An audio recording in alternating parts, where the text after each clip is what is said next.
মন স্থিৰ শুদ্ধ কৰি অন্তৰৰ অসূয়া অহংকাৰ দম্ভ ত্যাগ কৰি পবিত্ৰ হৈ স্নান কৰি গুৰু সেৱা কৰি আমি পাৰিলে কোনোবা মান্যজনক সেৱা শুশ্ৰূষা কৰক, পাৰিলে দান দিয়ক। নহয়, নাপাওঁৱেই নহয় দান দিবলৈ, নহয় জানো? তাৰপিছত ভোজন কৰিব লাগে। এতিয়া ভোজন কৰিবলৈ যাওঁতে কেনেকৈ আমি কৰিব লাগিব, ইয়াৰ মাজত কথাখিনি সোমাই আছে। আমি কাৰোবাক দিব লাগিব, নহয়নে বাৰু? মানে ঈশ্বৰক, আমাৰ আগলৈ অহা সেইখিনি ঈশ্বৰক অৰ্পণ কৰিব লাগিব। আৰু অৰ্পণ কৰাৰ পাছত গ্ৰহণ যিহেতু কৰিলোঁ, দ্বিতীয়বাৰ দিলে কিন্তু ল'ব নালাগিব। আমি এতিয়া তাৰ উল্টাটো কৰোঁ, নহয়নে বাৰু? দ্বিতীয়বাৰ যদি কয় বোলে অ' প্ৰভু আপোনাক কিবা অকণমান দিম নেকি, বোলে অকণমান দি যাওক। প্ৰথমখিনি ঈশ্বৰক দিলোঁ, দ্বিতীয়খিনি কাক দিম বাৰু? এতিয়া দিয়াখিনিও অপবিত্ৰ কৰি দিলোঁ। গতিকে চকুৱে যেতিয়া মানা নাই, লগতে ক'ব লাগে বোলে প্ৰভু আৰু কেইটামান বেছিকৈ দি যাওকচোন, নহয়নে বাৰু? এয়া হ'ল ভোজনৰ লক্ষণ। কাক দিম আমি? ঈশ্বৰ ভগৱন্তক। নাম এটা আছে নহয়, সকলো নামত সকলো কৰ্ম বেলেগ বেলেগ। কৃষ্ণ নামত এটা কৰ্ম, আন নামতো ভগৱন্তৰ কৰ্ম অনুসাৰী নাম, নহয়নে বাৰু? এতিয়া এই অন্ন দিয়া ঈশ্বৰজনৰ নামটো কি? সেইটো জনাৰ্দন বুলি স্মৰণ হ'ব লাগিব। শয়নতো নাম আছে, গমনত আছে, বুজি পাইছেনে? স্নানত আছে। এই তেনেকৈ যদি এবাৰ দি আকৌ লোৱা হয়, তেতিয়াহ'লে অন্নভাগ শুদ্ধ নহ'ব বুলি শাস্ত্ৰই সিদ্ধান্ত দিছে। গতিকে আমি ইয়াত দিওঁতাজনক দি দিলোঁ, সেইখিনি হ'ব। গতিকে তেওঁ গ্ৰহণ কৰিলে এই তিনিখন জগতে তেতিয়া পাই যাব। মনটোৱে স্থিৰ কৰি ৰাখক। মনটো আমাৰ স্থিৰ নাই, ইয়াত কিন্তু বিশ্বাস নাই। মোৰ মন বিশ্বাস আছে বেলেগত, তীৰ্থত, হয়নে? কিন্তু সেই তালৈ যোৱা কথাটো যদি ইয়াত স্মৰণ কৰোঁ, নাপামনে বাৰু? পাম নাই?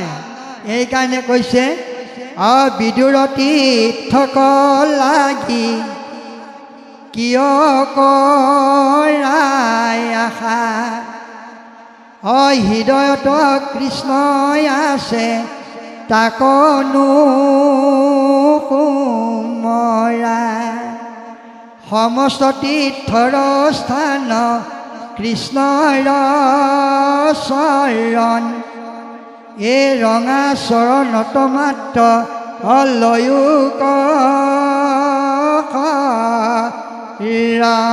নহয়নে? গতিকে সকলোতে ভগৱন্তৰ চৰণ আছে। তেওঁৰ চৰণত ফল ল'লে সমস্ত তীৰ্থৰ ফল ঘৰতে থাকি পায়। সেইটো হ'ল চকুৰ তৃপ্তি, মনৰ প্ৰীতি, নহয়নে বাৰু? গতিকে সেইজন কৃষ্ণই কি কৰিছে, সকলো ভকতৰ সংগলৈ গুচি আহে বকুণ্ঠ এৰি। এই আপোনালোকৰ ভাগৱত আৰম্ভ হোৱাৰ দিনৰ পৰা এতিয়ালৈকে ভগৱন্ত ইয়াত আহি আছে, কিন্তু আৰু সমাপ্ত হ'লেহে গুচি যাব। যিমানবিলাক শব্দ প্ৰচাৰ হৈ গ'ল, ঈশ্বৰৰ নাম বায়ুমণ্ডলত মিলিত হৈ গ'ল, নহয়নে? কোন বায়ুত গ'ল? অনুকূল বায়ুৰ লগত মিলি গৈছে। অনুকূল কোন? ঈশ্বৰ কৃষ্ণ পৰম ব্ৰহ্ম, হয়নে? ভকতে সবে বহি লয় মোৰ গুণ নাম, তাৰ গুণ নাম মালা গাঁঠি পিন্ধো অনুপাম। সামৰিলে মালাডাল গাঁঠি পিন্ধি বকুণ্ঠলৈ ঈশ্বৰ গুচি যাব। আৰু ভকতক এৰি ঈশ্বৰ কেতিয়াও থাকিব নোৱাৰে।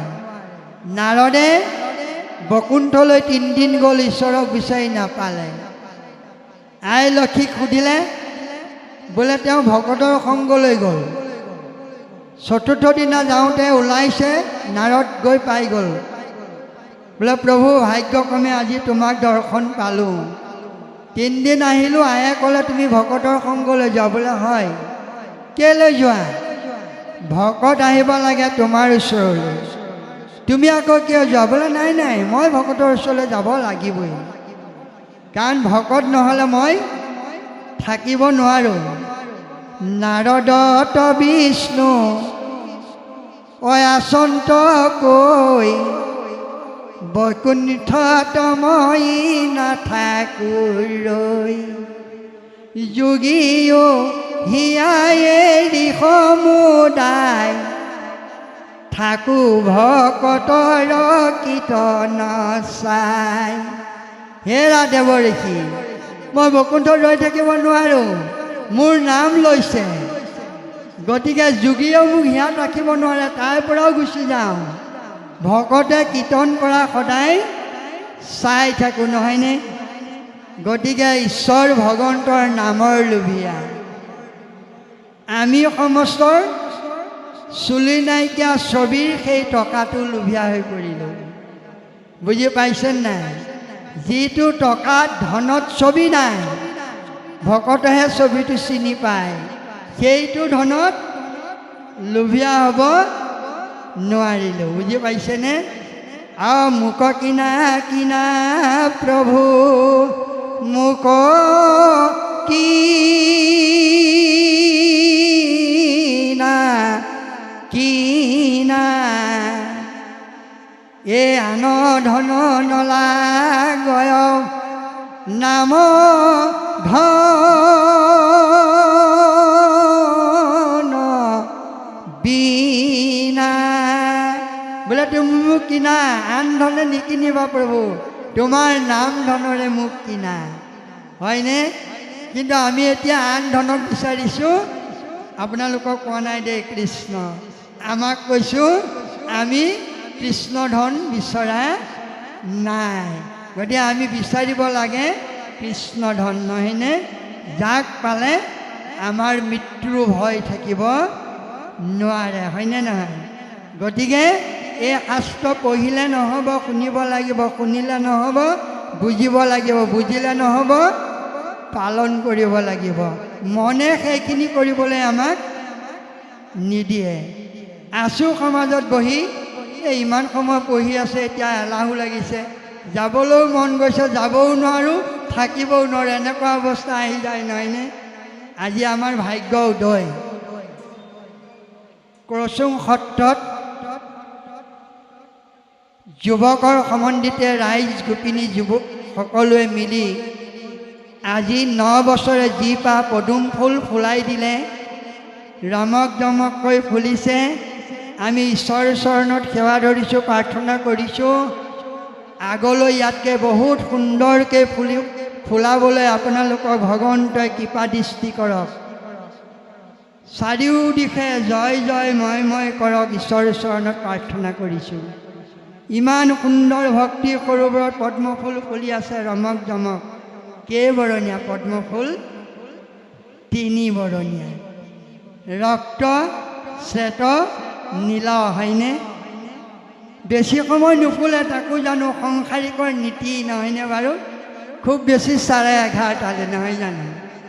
গতিকে সেইকণ সময়লৈকে যাতে ফুলি থাকে, আমি সেৱা ধৰিছোঁ আপোনালোকক। গতিকে সেই গুৰুসকল, এই ভক্তি সৰোবৰত পদ্মফুল হ'বলৈ যাওঁতে বোকা লাগিব নালাগিব, অৰ্থাৎ সংসাৰ কৰিলে সংসাৰে আৱৰিবলৈ দিব নালাগে, পানীত তিতিব নালাগিব, হয়নে? সংসাৰৰ জঞ্জালে যাতে আমাক আৱৰিব নোৱাৰে, হয়? নাম ল'ব লাগে, নাম ল'লে আমাৰ শৰীৰত বহুত লাভ হয়। এতিয়া আপোনালোকে অকণমান কৃপা কৰিব, উত্তৰ অকণমান আপোনালোকৰ চৰণৰ পৰা পাম বুলি বৰ দৃঢ়তাৰে আশা কৰিছোঁ দেই গুৰু। আমি নাম লওঁ কেতিয়া?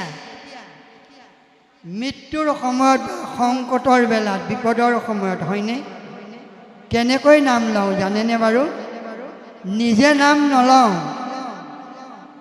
নামটো লওঁ, নিজে নলওঁ, আনক ল'বলৈ কওঁ। কৃষ্ণ ভালে আছে, এতিয়া লক্ষ্য কৰিছোঁ, আনক ল'বলৈ কওঁ। কোন মাহত, কোন বছৰত, কোন দিনত, কোন সময়ত আছেনে মনত বাৰু? নিশ্চয় নাই, নহয়নে বাৰু?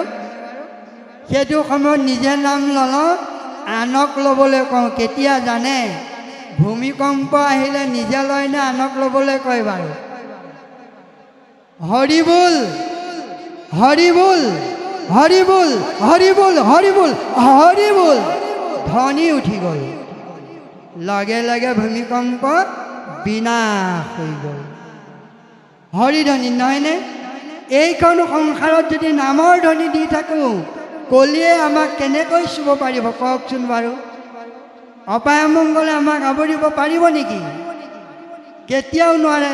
দিছোঁ জানো? নাই দিয়া নহয়। সেইকাৰণে অপায় অমংগলে আমাক আৱৰি আছে। সদায় আমি সংসাৰখনত হৰিধ্বনি সদায় দিব লাগে। তেতিয়া বিপদ বিঘিনি আৰু সেই দুষ্ট মহাকলিয়েও আমাৰ কাষ চাপিব নোৱাৰে। আগত গ'ল কথাকেইটা, সময় লৈ আমি ৰাখি আহিলোঁ। এয়া এটা কাহিনী দি আছে, ইয়াৰ পৰা কথাখিনি উলিয়াই এতিয়া ধৰিছোঁ। যুধিষ্ঠিৰ ৰাজসু যজ্ঞ হৈ গ'ল, নহয়নে বাৰু? দায়িত্ব কাক কেনেকৈ দিলে দেখিছে ঈশ্বৰে? দুৰ্যোধনক এনেকুৱা এটা দায়িত্ব দিলে, ৰাজভঁৰালৰ দায়িত্ব দিলে, বিপ্ৰসকলক ধন দিবা।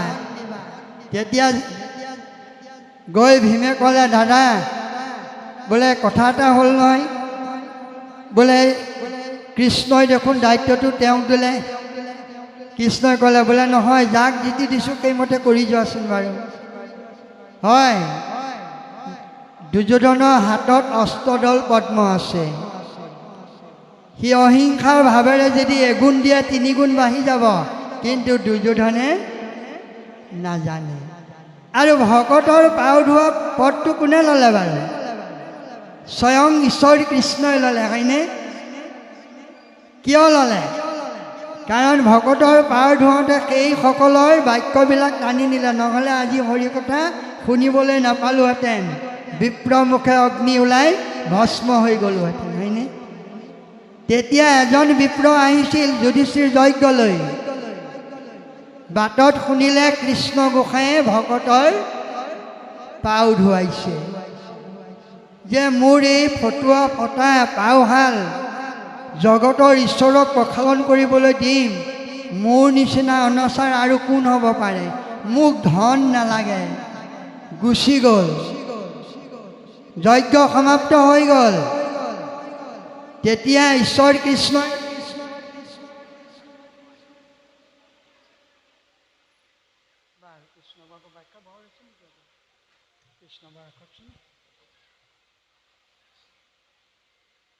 গতিকে তেতিয়া সকলো গ'ল। বোলে দেও আপুনি নগ'ল নেকি? বোলে গৈছিলোঁ নহয়। বোলে দেখা নাপালোঁ। বোলে জগতৰ ঈশ্বৰে পাও ধুৱাইছে, কেনেকৈনো যাম? 8 বাটৰ পৰা ঘূৰি আহিলোঁ। এয়া দেখিছে কিমান ধন দিছে, দাঙিব নোৱাৰা হৈ আহিছোঁ। বোলে ভাল কথা। শেহত ভগৱন্তই বিপ্ৰ ৰূপ ধাৰণ কৰি সেই বিপ্ৰ ঘৰত প্ৰৱেশ কৰিলে। ওপৰলৈ চালে তৰা দেখে, সূৰ্য দেখে, চন্দ্ৰ দেখে। বেৰবিলাকৰ কোনো চিন মকান নাই, শুবলৈ ফটা বস্তা এখন। বোলে দেও আপুনি নগ'ল? বোলে গৈছিলোঁ, জগতৰ ঈশ্বৰে পাও ধোৱালে বুলি শুনিলোঁ, গুচি আহিলোঁ। এয়া মই 2 বস্তা আনিছোঁ, এবস্তা আপুনি লওক। কৃষ্ণ কৃষ্ণ, মোক নালাগে, এয়া আপোনাৰ প্ৰাপ্য, আপুনি নিয়ক। যিহেতু মই যোৱা নাই, গতিকে মোক সেই ধন নালাগে। বোলে আপোনাৰ এইটো অৱস্থা, বোলে ঈশ্বৰে দিছে, ঈশ্বৰে কৰিব, গতিকে মোক এই ধন নালাগে।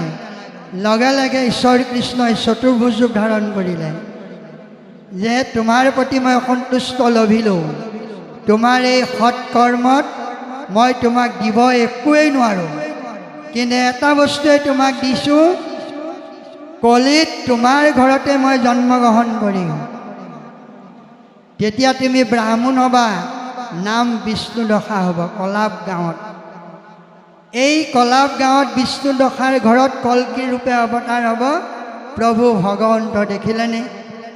ঈশ্বৰে ভকতৰ পাও প্ৰক্ষালন কৰে, আমি ভকতৰ পাও প্ৰক্ষালন কৰিবলৈ অকণমান আমাৰ লজ্জা আহে, বেয়া ভাৱ আহে, নহয়নে? কত ভাগ্যক্ৰমে ভকত দৰ্শন পাইছোঁ। ভকতেই ভগৱন্তৰ পুৰুষ, তেওঁ চৰণ চুই যদি শিৰত অকণমান পদৰ দোলা ল'ব পাৰোঁ, পদৰ জল অকণ যদি ল'ব পাৰোঁ, আমাৰ সমান ভাগ্য আৰু কোন হ'ব পাৰে? সেইখিনিতে আমি অবুজ হৈ আছোঁ, নহয়নে বাৰু?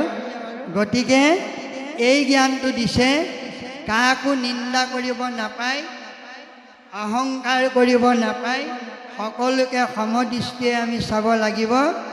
কৃষ্ণ পৰম শ্ৰদ্ধাৰ মাংগলিক অনুষ্ঠানত আসন অলংকৃত কৰি থকা সেই সাধুসকল, আপোনাৰ খবৰ শ্ৰীচৰণলৈ আমাৰ সহস্ৰ কোটি সেৱা অৰ্পণ কৰিছোঁ। এজন সন্ত গুৰুদেৱে আমালৈ এভাগ অমৃতবাণী দিছে। সেই অমৃতবাণী ভাগ আমি তেখেতক যেনেভাৱে বুজাই ক'ব লাগে হয়তো পৰা নহ'ব পাৰে। জ্ঞানৰ অনুসাৰে আমি অকণমান সেৱা ধৰি যাম। এতিয়া ভাগৱত মহান শাস্ত্ৰ ভাগ শুদ্ধ বৈশ্য আৰু প্ৰবৃত্তসকলে পাঠ আৰু ব্যাখ্যা কৰি আছোঁ, কিন্তু ব্ৰাহ্মণসকলে পাঠ আৰু ব্যাখ্যা কৰা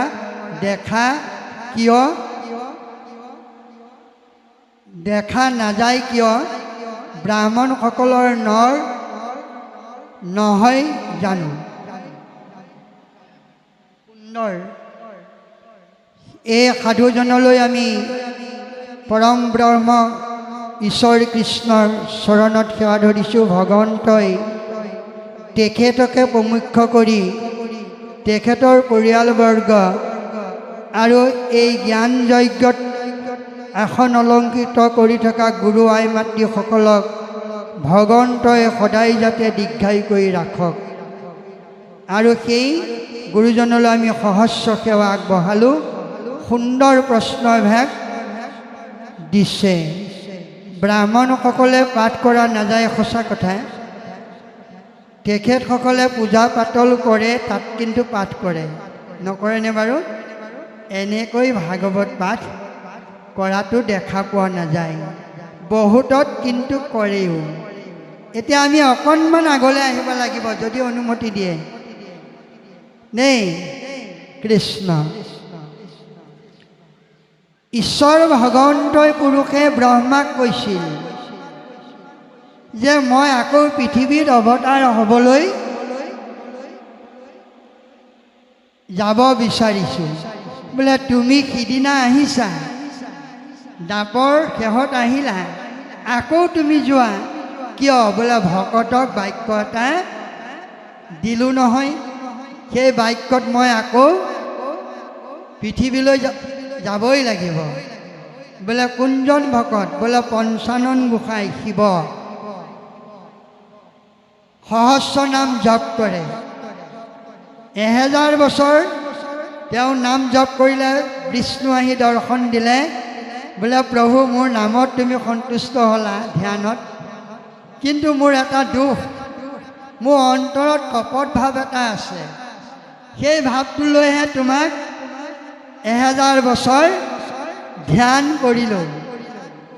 বোলে হ'ব, তোমাৰ সেই ভাৱটো এতিয়া পূৰণ নকৰিম, কলিত কিন্তু সেই মনৰ ভাৱটো তোমাৰ পূৰ্ণ হ'ব, এই বুলি গুচি গ'ল। তেতিয়া সেই ব্ৰহ্মাক কৈছিল, পৰম সন্তুষ্ট হলোঁ হৰৰ স্তুতিত, তান নামে আমি জন্মিবু কলিত, শংকৰ নামে আমি অৱতাৰ হৈবু, শুদ্ধ কুলত আমি জনম লভিবু।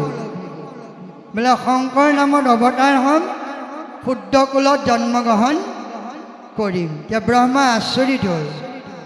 হেন শুনি ব্ৰহ্মা মনে মিলিল সংশয়, নিচ কুলে জন্ম কিয় হৈবা কৃপাময়।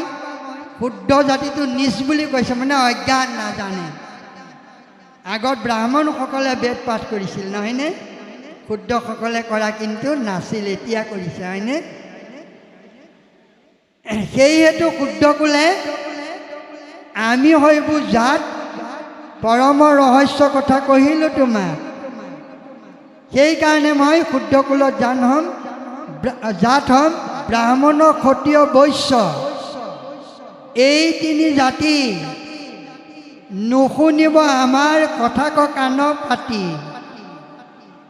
শুদ্ধ হবে ধৰিব বেদৰ ধৰ্ম নীতি, আচৰিব নৱবিধ আমাৰ ভকতি।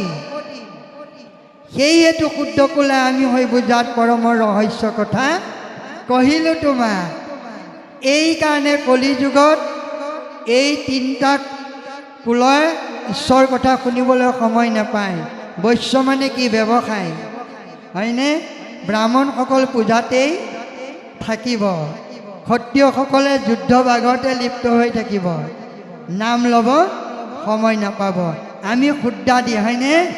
আমি অকণমান গুৰুৰ কৃপাত জনাই নজনাই শ্ৰৱণ কীৰ্তন বা কৰি আছোঁ। এইকাৰণে এই সম্প্ৰদায়সকলে এনেধৰণে পাঠ নকৰে। আৰু ভিতৰৰ কিছু ৰহস্য কথা আছে, যিটো কথা আমি ইয়াত প্ৰকাশ কৰিব নোৱাৰিম। তাৰ কাৰণে সভাৰ চৰণত আমি ক্ষমা বিচাৰিছোঁ। তাৰ এটা ৰহস্য গুণ আছে, সেইটো নিৰলে আমি কেতিয়াবা আলোচনা কৰিম নেই। গতিকে সেইকাৰণে আমাৰ ব্ৰাহ্মণ গুৰুসকলে এই ভাগৱত শাস্ত্ৰভাগ অধ্যয়নটো কমকৈ কৰে। আগত জানো পাঠক আছিল?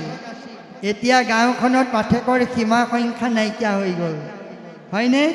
সকলোৱে পাঠ পঢ়ে। পাঠ পঢ়িলে পাঠক কিন্তু নহয়।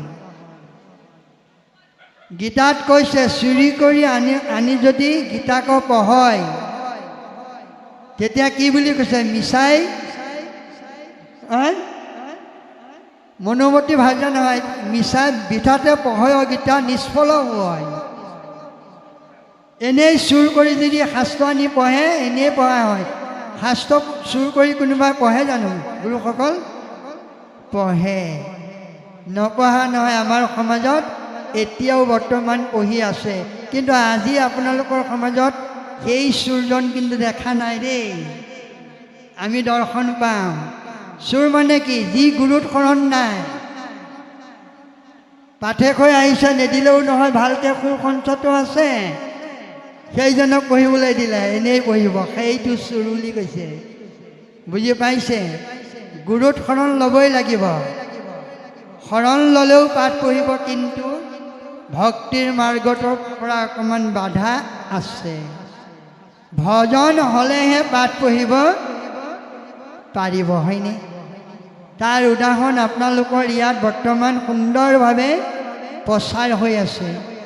এই তিনিভাগ শাস্ত্ৰ সকলোৱে কৈছে, কিন্তু এই ভাগত কোনো যাব পৰা নাই। গৈছে নেকি বাৰু? হয়নে? গতিকে মূল বস্তু মূলত ৰৈ আছে হয়। গতিকে এই তত্ত্বখিনি আমালৈ যিজনে এই বাক্যভাগ দিছে, ভগৱন্তই তেখেতক কৃপা কৰক। কিমান সংশয় দূৰ হ'ল তেখেতৰ আমি সেইটো নাজানিম। যদিও সংশয় দূৰ হোৱা নাই, তে আমাক জ্ঞানৰ ফালৰ পৰা আমি আগবঢ়ালোঁ। আমাক যদি সংশয় দূৰ হোৱা নাই, সেই সাধুজনে যাতে আমাক অকণমান ক্ষমা কৰে যেন আমি আশা ৰাখিলোঁ। জয় কৃষ্ণ, জয় কৃষ্ণ।